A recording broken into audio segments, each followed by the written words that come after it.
an excellent conference over the last 2 days in kidney, bladder, and prostate cancer. A lot of data reviewed, but in a different way than we typically see at conferences.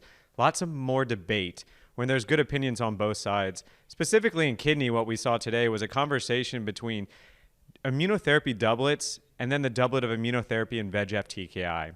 What is the best strategy for our patients? I think there was a lot of excitement about immune therapy alone strategies, but I still think it's quite reasonable to consider the high response rates, the number of patients still on therapy years after diagnosis on the IO-TKI doublets.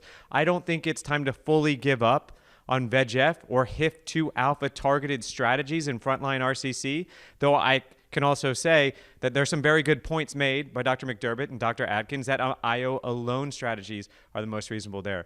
I don't think we've solved this yet. I think we need to continue to run large data and also bring in new targets up front.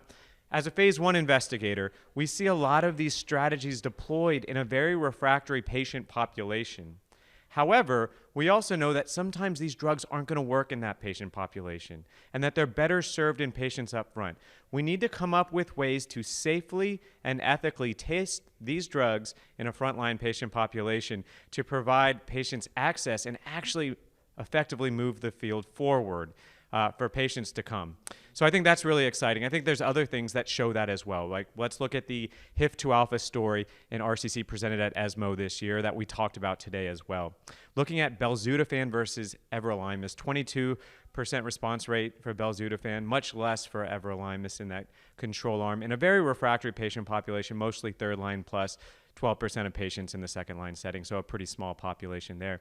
And what you see is actually a pretty low initial response rate in that tail of the curve. A lot of patients falling off in the first 3 to 4 months of therapy, but you do see a tail. And what we didn't talk about today, but I think is worthy of discussion, is oftentimes the tail of the curve gets brought up in the frontline setting. Are we curing patients? And I wouldn't argue that we're curing patients in a refractory patient population, but I do think some of these drugs with unique mechanisms of action are providing very durable benefit at a very refractory level. And I think that's also critical because that's giving patients meaningful time with their family to accomplish the things that they want to accomplish while they still have time to do that. So I don't think we should give up on tails of the curve in subsequent line settings either, though it's a much bigger undertaking and a much bigger challenge. Of course, I'm biased because I do early phase investigation, and that's what we strive for. That's what we hope for with our patients when we hold their hands in clinic. And I'm excited about a lot of new targets to come when it comes to kidney cancer as well. So overall, I think a great meeting, lots of new RCC trials to come, excellent trial designs from some of the other investigators in the room presented today. And I think realistically, the next 5 years is a very optimistic time to be a patient as well as a GU medical oncologist.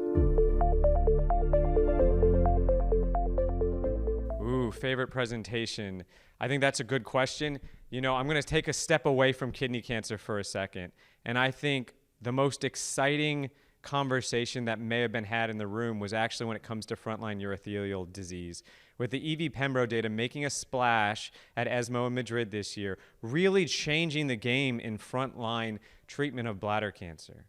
No more chemotherapy for patients who are eligible for the combination of enfortumab vedotin and pembrolizumab, a Nectin-4 targeted ADC, and in a PD-1 immunotherapy. Very high response rates, very long durability, and what looks like to be, though it's early, a tail of the curve in frontline bladder cancer. Are we going to cure patients with frontline bladder cancer? We didn't used to think we were able to do that. We may be able to do that, and I think there's two approaches that now we have to solve, and this was discussed today.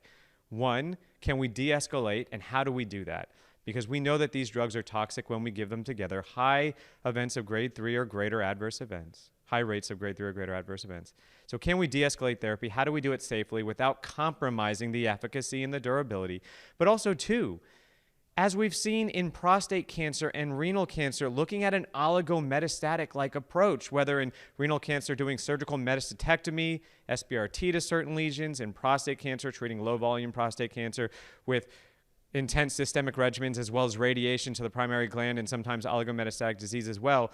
Can we now take that approach in bladder cancer? Previously, we've been able to really not do it well.